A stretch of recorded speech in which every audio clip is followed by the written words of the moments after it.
Having a good day. Welcome to drboycetv.com, the home for intelligent Black people. And today we're going to talk about a little bit about college sports. We're going to talk about HBCUs, Deion Sanders. We're going to talk about the money, the NCAA and money, and that amazing game between Alabama and Georgia yesterday. And so today, to hit this conversation, I get a chance to talk to Jeff Lighty Jr. from the Black Boss Channel. How you doing today, Jeff? I'm pretty good, Dr. Boyce. How about yourself? Doing good, man. Doing good. So, did you see that game, the Alabama game? Yes, I did. I saw Georgia finally get the monkey off their back and defeat the King Saban, Nick Saban, who always wins all the time, and people get tired of it. But I definitely watched it, and it was a great game. It was a great game to watch. So, be honest. Did you call it? Did you think it was going to be Georgia? No, I didn't think it was going to be Georgia. I don't think Georgia thought it was going to be Georgia. I'm gonna just be honest. But once the best receiver for Alabama went down, the game changed. I mean, I don't know, like if you watched it, but Jamison Williams, who will be a first round pick in the 22 NFL draft, went down with a knee injury, and I'm praying it's not severe, ACL or anything. But once he got hurt, the game changed. And Alabama's other really good receiver went down the first time they played Georgia in the SEC championship game. He had 1,000 yards, 100 catches. Jamison Williams had 1,500 yards, 90 catches. So to lose both your best receivers and to replace them with freshmen, it's kind of hard to come back from that. So Wow. was rough for Alabama. Okay. So that gives context. I kind of felt like Georgia was going to come back with. Sorry, I felt like Georgia was going to come back with a vengeance. I felt like they, felt like they had something to prove. But you know what? That is true though. When you think about, like, I watched that first game actually several times because I was really impressed by just a lot of it. And I got this sense that, like, both of these teams had great defenses, but there was a point where Georgia couldn't stop Alabama anymore, but Alabama was still able to stop Georgia. And I guess that didn't happen because Alabama lost two of its best receivers. So thanks for that insight, man. Okay, so let's talk about this. Right, yesterday I pissed a few people off because I talked about some of the money being made in these sports events, and a lot of people don't talk about it. Nobody wants to talk about the money, but I kind of want to talk about it because it affects Black people. We know that most of the great athletes are Black, and I use this picture when I put the words Black labor, white wealth at the top, and show this picture of this big brother from Georgia carrying the white coach on his back, and I looked at some of the highest salaries in the NCAA as far as coaches and stuff like that. A lot of these guys are making over 10 million a year. I think the guy at USC is the highest paid coach. He's over 10 million. And I just think it's kind of wrong. It's racially wrong. I see this as a type of systematic racism where the Black guys are doing the work and the white guys are getting the money. So what are your thoughts when you sort of process, the money of college sports and what you're saying?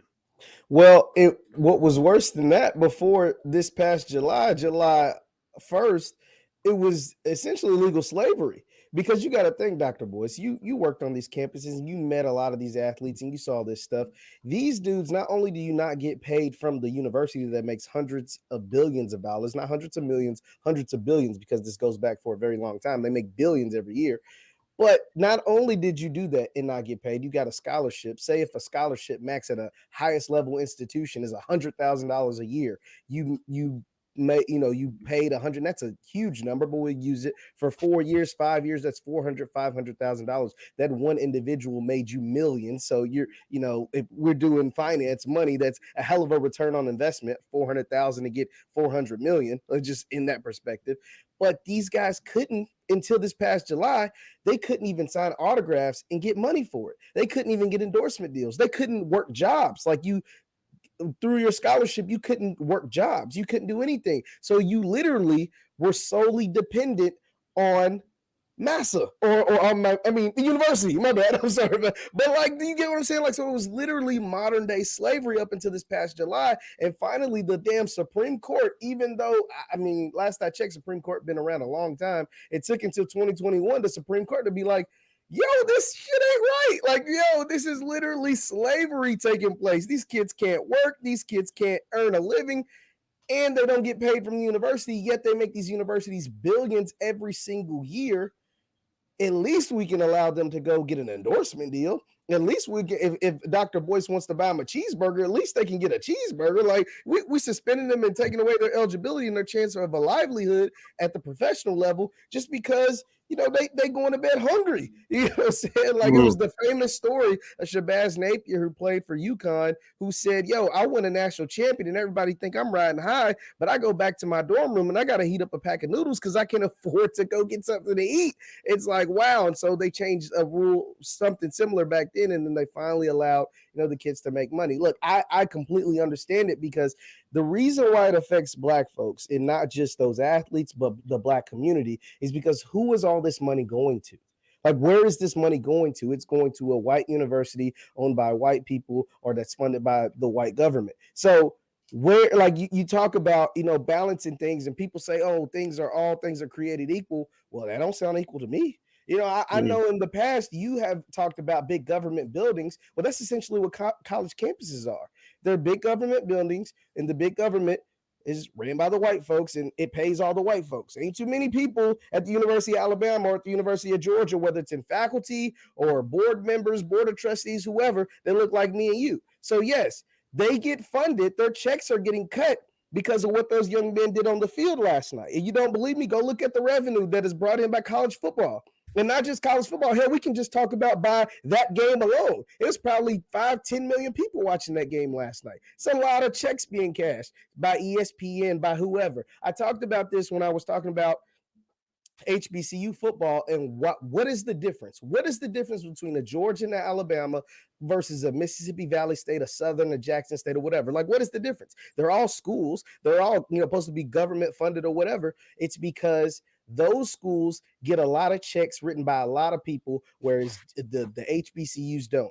And they all got Black players, but the Black players are choosing to go to those schools because of all those checks that are being cut and can be financed to their education, to what they can produce on the field. So that is literally the only difference, is the resources. So when we talk about when whether it's Dr. Boyce or Dr. Anderson or whoever's talking about reparations, we're not just talking about reparations as far as cash value or whatever. We're talking about the changing of the resources, even at the collegiate level, because that all of that makes sense. The only reason why those big, strong, fast Black men are going to Georgia and Alabama versus the schools that have professors and fan bases and people that look like them is because of the resources. Point blank, period. That's it. Well, let me show you. You got some of these stats here. This is a list that I found on Alabama.com, AL.com, of the 2019 revenue, pre-pandemic revenue of 1 year, Doc. Top programs. What? Say it again. That's 1 year. Look at those numbers. Yeah, university. How many of y'all knew? Give me a yes or no. How many of y'all knew the University of Texas made almost $250 million in 1 year in college sports? University of Texas made $223 million. Texas A&M $212 million. Ohio State $210 million. Alabama's number 7 at $164 million. Where's Georgia? Georgia's number 5 at $174 million. So they're making, hundreds of millions of dollars off these athletes. I don't know if anybody knew that, but you're talking about real money here. You're talking about, I think NCAA wide, I think the amount of revenue they make is a tad under $20 billion a year. $20 billion a year. And what I want Black people to understand is, just kind of hear me on this. These are your athletes that are making this money. Y'all know what it is. Y'all know what it is. I mean, I always point out pictures like this where you see some little scrawny white guy surrounded by a bunch of big, strong brothers who could either be in the NFL or if they're not in the NFL, they want to send them to prison, right? They're like, we don't want guys like this running the street, right? So ultimately, because they can't put them in prison, they got them on the football field. Either way, they're going to make money from them. And I see these pictures all the time. And what this is a reflection of reality. This is a reflection of the fact that these athletes are the ones doing all this work.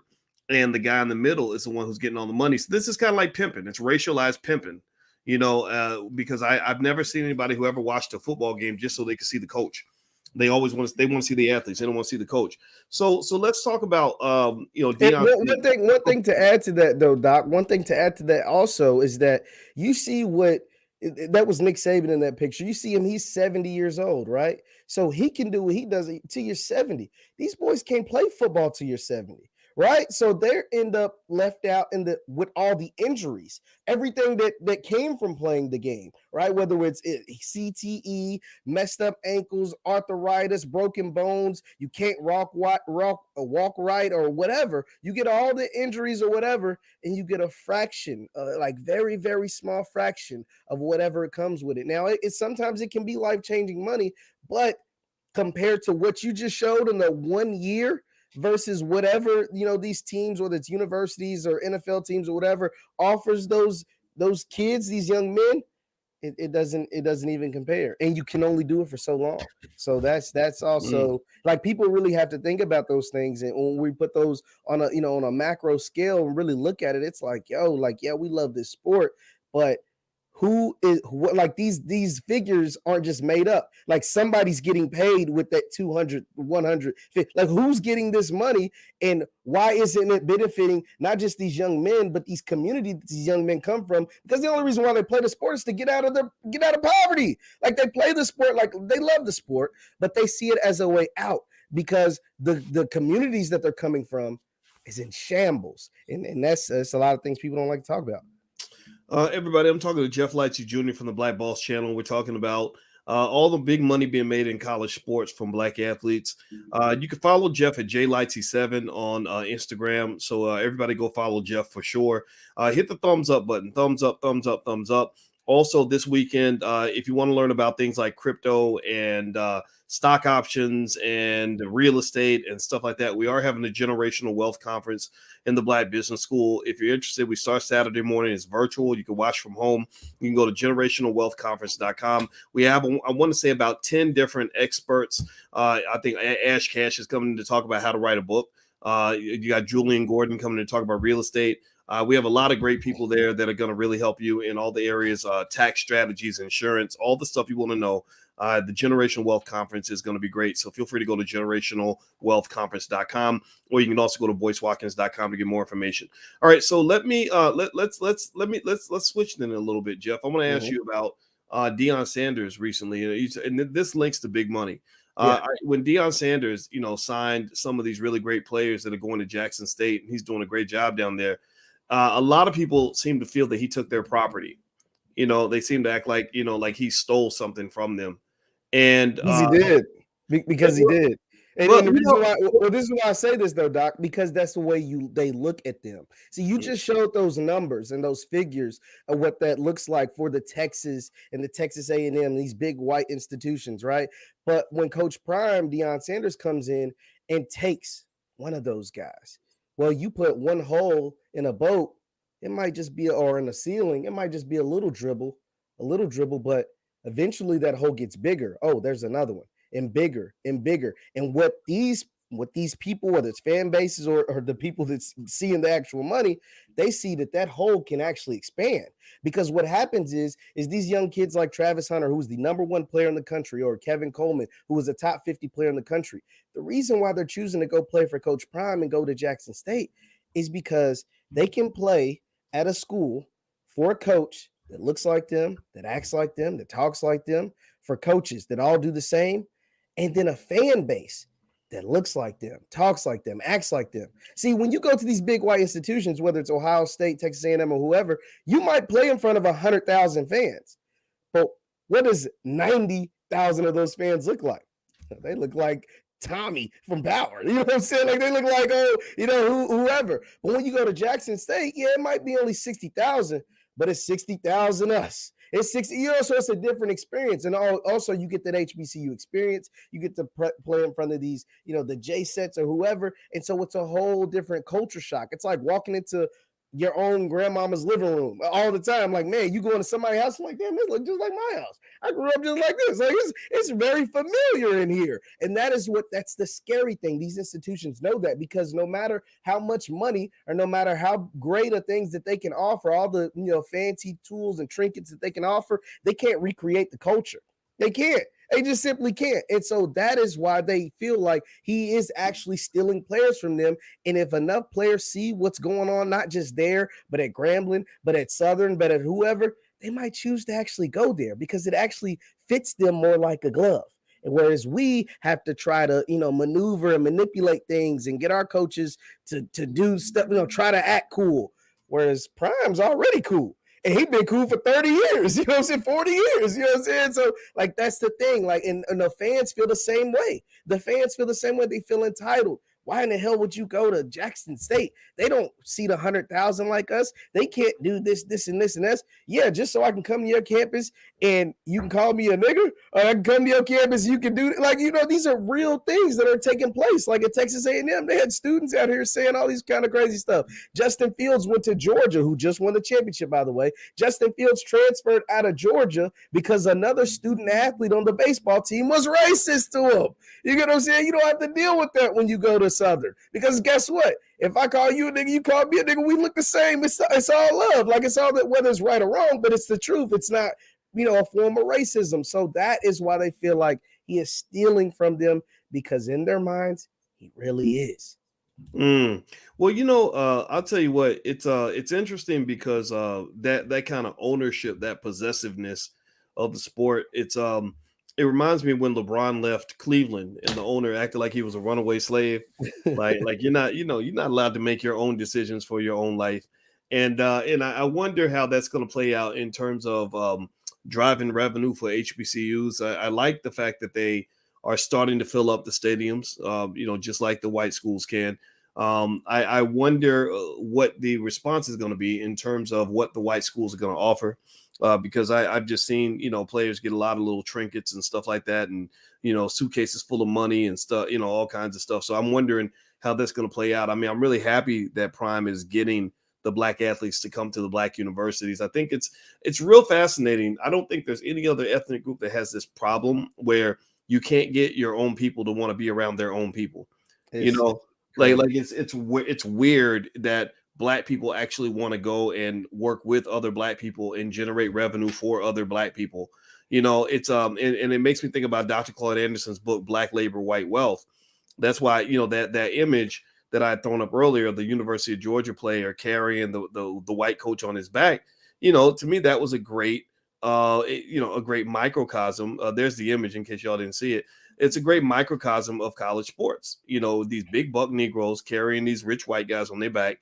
This guy's getting almost nothing for his labor. He's getting a little scholarship, but scholarships don't cost nothing. I was a university professor. It don't cost nothing to put an extra student in your class. It's easy, right? And this coach is making, of course he's smiling. He's happy because his horses made him an extra $7-8 million, in income last year. He's going to use that as generational wealth. He's going to buy his family a yacht and a mansion. He's going to put his daughters through school. They're not going, his kids are not going to have to go play a sport and break their neck and get CTE in order to get through school. His kids are going to be privileged, right? So they're going to buy apartment buildings. They're going to do all kinds of stuff that this kid's mother probably can't do, and I really think that we got to take a moment to care enough about ourselves to be a little bit offended by that. The very least, if the athletes are not going to be compensated, at least put them in a position where that revenue is going to go into the black community, because people forget that, when you talk about black wealth dropping and black communities falling apart and black neighborhoods ain't got no jobs and no opportunities and broken down houses and no resources. Well, the reason you ain't got no resources is because you're used to giving everything away. Absolutely. If you keep giving it all, your athletes are your greatest resource. Why are you giving your greatest resource away? And why are Negroes defending this system where black people do not benefit in any substantial way? So I'll let you get the last word on this, Jeff. So what do you think this is going to go forward? Do you think that more HBCUs are going to start, bringing in more of the top line recruits and really sort of boosting their bottom lines as well? I believe they will, as long as they can hold, like they have to protect Deion Sanders like they protect the president. Because what's going to happen is some institution is going to try to pull him away from the HBCUs. And then when that happens, and if it's going to happen, it's not when, it's if. It's not if, it's when. And when it does happen, his response. He says he's called by God to be at Jackson State to provoke the change and to try to level the playing field. Well, the only way to do that is if more recruits can come. And as more recruits and more top players become coaches, or more top coaches come to these institutions, these universities. The only reason why they don't is because the universities can't pay them like the big white white institutions, the big white universities. And the only reason why the big white universities can, as opposed to like a Jackson State, is because they integrated in the 60s. All right? And so the integration is really what changed everything. The integration, because you got to think 40, 50, 60 years ago, black folks couldn't go to Georgia. Black folks couldn't go to Alabama. I know the man who integrated the SEC. His name is Nate Northington. You can look it up. He integrated the SEC in the 60s. He's still alive. Like, he is still very much well alive and able-bodied. And once he integrated the SEC back in the 60s at the University of Kentucky, that is when you got to see all these guys go to Alabama, Ole Miss, LSU, wherever. They wasn't happy about it. The student body and the general public at large that were in those states, especially like a Mississippi and Alabama, wasn't too happy about it. We've seen the images about, Ruby Dee getting escorted into school by the National Guard and stuff like that. Like that wasn't that long ago. These people are still alive. But when that integration took place is when their bottom line skyrocketed and our wealth and communities plummeted. And so we talk a lot about that during the civil rights movement. And it just wasn't the black community at large. It was also the universities. And that plays a part. If you want, all these, big institutions, these universities talk about they love their players. And there's players from Alabama that'll go on to play in the NFL. Most of them won't, but some of them will. Same for Georgia. But that money that university made ain't changing at all. It ain't changing at all unless a couple of these guys, a few more of these guys trickle down every single year, start going to these Jackson States, to the Gramblins, to the et ceteras. Then we're going to see a push for teams to try to go grab a Deion Sanders and try to make that flip, because as long as he's there, other people are going to feel inspired, because you got to think a guy like Deion Sanders is taking a pay cut being a head coach at Jackson State. If he wasn't a coach, he could be on TV and do all his other endorsement things more frequently. And he would probably make a lot more money doing that than being at Jackson State. But instead, he decides to take a pay cut and take a chance not only on himself, but on his community. And that's making a world's ton of difference. And it's just whether more people are going to be willing to do stuff like that. So giving back to the community is huge. Well, you know what? I'll tell you what. My hope is that guys like Deion Sanders can, I don't know what Deion did with all his wealth he made from playing for the Cowboys and in the NFL. Mm-hmm. And my hope would be that these guys could be independently wealthy enough that they don't need a job. Mm-hmm. Why the hell?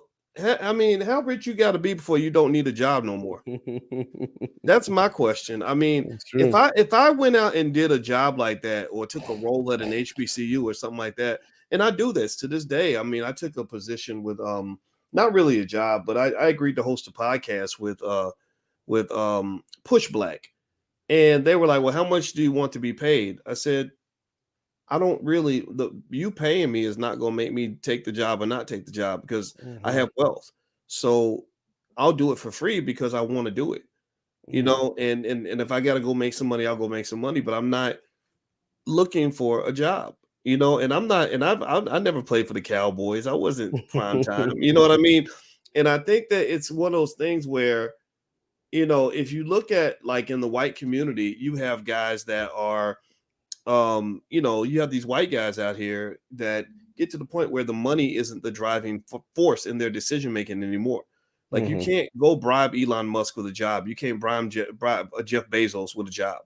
They're doing things for a higher purpose.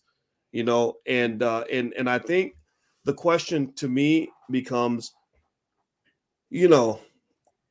how do we get more black men in that position where you're just like, look, I don't care. Yeah, you could offer me, $3 million a year, $5 million a year to go coach this other school, but I can make $5 million over here doing something else. Or I already got money stacked up, somewhere. And I just want to do what I love now because I'm getting older and I want to make good decisions that are going to make me happy, that are going to be relevant, that are going to build for the future. And that's another reason why you don't have the institutions you deserve in your black community, is because you don't have that builder mindset in the community. You don't have people that just say, look, hey, I'm not going to go rent myself out for a job. I'm going to plant a seed and create something that's going to serve generations to come. Like maybe, if I'm Deion Sanders, I go to Jackson State because I want to build a legacy. I want to start, while Jackson State isn't at the top, I'm going to open that gateway for the top players to come to Jackson State and other schools. And then one day they'll have my statue up like they have Eddie Robinson and Grambling, Absolutely. and they can say that I helped build an empire. That's what I want. I want to see some empire builders. The guys who created the NFL were empire builders. They bought the Chicago Bears for $100 and the Buffalo Bills the Buffalo Bills. I don't remember what year they were purchased, how much it was for, but a lot of those NFL teams that are worth billions of dollars were literally bought for less than $1,000. And these are just people that just said, okay, in a generation or two, we're really going to have something here, but we got to go ahead and do this and do it for a reason other than simply going after the highest paycheck. That paycheck mentality is one of the biggest reasons Black people lose as a community. You need empire builders, not just paycheck chasers. Right. So, and I'm not that I would put Prime in that category. I don't know his mindset. I've never met him. If he does see this video, he can come on the platform. I'd love to talk to him. And I congratulate him. I think that what he's doing at Jackson State, I love it. And I just think it's hilarious that that Florida State, rejected him, and he's going and stealing Florida State recruits, stealing them, right, so to speak. And then on top of it, but the thing is, Florida State doesn't deserve shit because their team has been terrible for years. Exactly. Right? I think half the HBCUs could beat Florida State. Like this, I remember they lost to, what was it, Jacksonville State. Jacksonville State. Yeah, they're losing the community colleges now. So what the Seminoles ain't, y'all ain't had nothing really going on since the 90s anyway. So just be quiet.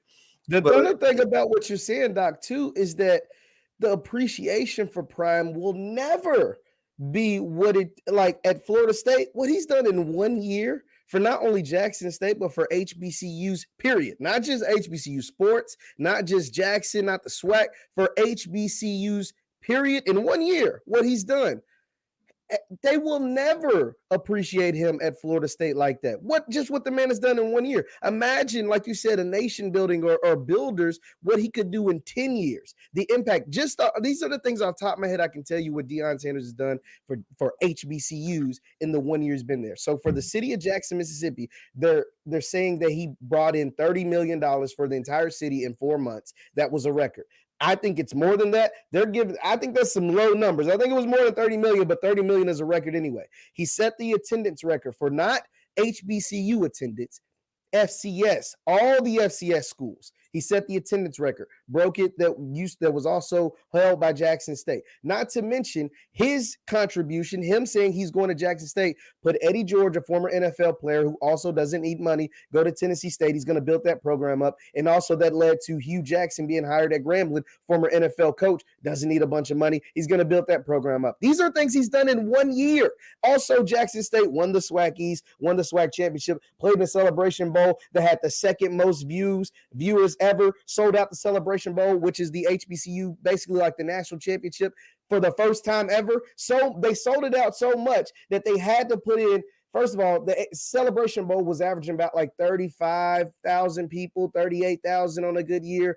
They sold it out at 45,000. They had to open up more seats to 48,000. Then they had to open up a 1,000 standing room only tickets. Like, this is what he did in 1 year. This is what one man's decision, I ain't gonna one man, but one man's decision has done for an HBCU or Black community in 1 year. Imagine what 10 Deion Sanders could do. Now, there's only one Prime, there's only one of him, but like-minded people could do like him. Imagine what 10 could do. Imagine what he could do in 10 years. Imagine what 10 of them could do in 20 years or 10 years. Like, this would be game-changing. This would literally lift your community up in a matter of a decade, a matter of half a decade. Like, this is why it matters so much, because I'm not saying look at those Texas figures and think you're going to get that. But even if you got a fraction of that, them folks making $240 million a year. $240 million a year. Imagine if you get a fraction of that. We ain't saying you're going to get all of it, but eventually we want to get there. But we ain't saying you're going to get all of it overnight. But if you get a fraction of that, that's going to change not only your life, but your community. But a lot of folks are saying, oh, that's not realistic, or, oh, we got to just keep the status quo. For what? The status quo clearly isn't benefiting you the way it should. So why wouldn't you want to provoke change? Or why wouldn't you want to change something? That's why what he is doing is so magnificent, because of all those things and more. And that's just what he's been able to do in one calendar year. I can't wait to see what the future's like, because I know he's been, and I forgot to mention, he also brought in the #1 overall player ever, the first one ever 5-star to choose not just an HBCU, but an FCS program. FCS has over 100 schools. He's the first 5-star to ever choose an FCS program. Yeah, Prime also did that. So just imagine, because he came in with a different mindset. He didn't come in, not to say no disrespect to all the other HBCU coaches or former SWAC coaches or whatever, but he didn't come in with a woe is me mindset, or we can't do that because we're Jackson State mindset, or a loser mindset. He came in like, yo, I'm Prime. I've been a winner my whole life. I was a winner when I went to Florida State. Florida State wasn't popping before me. I got Florida State popping. You know what I mean? Like, folks in the NFL and the Falcons weren't popping before Prime. I got them popping. Then I went to San Francisco one year, won a Super Bowl. Next year, I bounced to the Cowboys, won a Super Bowl. So I've been him. So he's been him. He's got like that alpha masculine energy. So he just brought that to Jackson State. And he's doing the same thing he's been doing since he's been in the public spotlight over 30 years. And it's working. I wonder if he's going to stay when he has, how many sons that play for Jackson State? 1 or 2? He's got 2. Yeah, I wonder if he's going to stay after his sons are gone. That's realistically, if you're just being realistic, that's the timeline. People like me or whoever, I would love to see him stay 5, 10, 15, 20 years. But his sons are freshmen. One was just finished his true freshman year. The other had a redshirt COVID freshman year. So they have technically 4 years. And then Travis, which is the guy he just got, which is the #1 player, you realistically wouldn't think he would leave before those guys left. So that is the thing to watch out if you're just being realistic and being a real fan of the sport. But in my opinion, once again, a lot of coaches go move up because they need the money. Well, Prime don't need the money, and the impact that Prime could make at Jackson State, what he's made in 1 year and what he can make in 10 years or 15 or Lord willing 15, 20 years. There's nothing he could do at a Florida State or a Georgia, Alabama that can even match what he's did in 1 year for HBCU culture. Like, there's nothing. He could win 10 championships at Florida State. And that's what everybody, because Florida State look like they're going to fire their coach soon. So, they think he's just going to bounce over to Florida State. He could go to Florida State and win 10 championships. 10. 20, you know what I'm saying? He can win 10 championships. They will never love him the way he is loved at Jackson State after 1. Because no matter what, he's always going to be, he's just going to be, Prime. He's going to be Deion Sanders. He's just going to be a black man. Let's just be honest. He's just going to be a black man. But at Jackson State, that love, that impact, and not just Jackson State, all these HBCUs across the country will forever love him, are honestly forever indebted to him, because I think that mindset has now been flipped in all aspects. Like, yo, we can really do this. Like, at first, it just took one person, it took a trendsetter, and for every trend, there's a trendsetter. And so Prime, no offense, there wasn't a trendsetter yet. He came and become that trendsetter, show that you can get 5 stars, show that you can get 4 stars, show that you can play on national television and get big time commercials or whatever. Like, that just hadn't happened before, at least hadn't happened for a long time. And now folks are like, yo, I know I can do that. I can do that too. And so that mindset has now been flipped, and the rest of them are forever indebted to him, honestly. All right. Well, everybody, this is Jeff Licey Jr. from the Black Boss Channel. Make sure you subscribe at theblackbosschannel.com, where black men control the conversation. Jeff does sports commentary every single day. Everybody go subscribe and put a yes in the chat if you are going to go subscribe, because this is where we're building black-owned media. And Jeff is one of the best at what he does. And also follow Jeff at JLightsy7 on Instagram. That's his Instagram right there, JLightsy7. Last point, last but not least, those of you that are interested in wealth, feel free to join us this weekend. This weekend, we're having the Generational Wealth Conference in the Black Business School. And literally, we've gathered a whole slew of really great experts that can really just show you around in pretty much almost every area. I mean, the guys really did a really good job of hitting a lot of different areas. So you can see here that we start on Saturday morning, and you have guys like Julian Gordon, who's a real estate expert, Jessica Myers, who's also in real estate, Natasha Varela, the founder of Money Masters Academy, Henry Washington in real estate, crypto expert Teddy Ewing. We got brothers Tevin Wade, Anthony Kimball, and Brandy Sams. It's a lot of CEO energy, Ash Cash, Karina Simon, the Carrington Carter, general partner, East Shop Capital.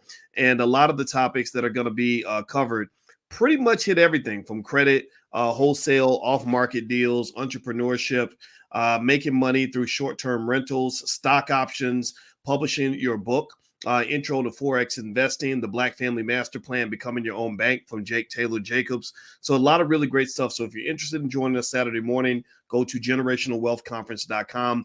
And you can also find out more about what we got going on at boycewatkins.com. So God bless you, everybody. Take care. And thanks a lot, Jeff. It was good seeing you again, brother. Thank you too, Dr. Boyce, as always. All right. Everybody have a good day, and we'll see you soon. Take care now. Peace.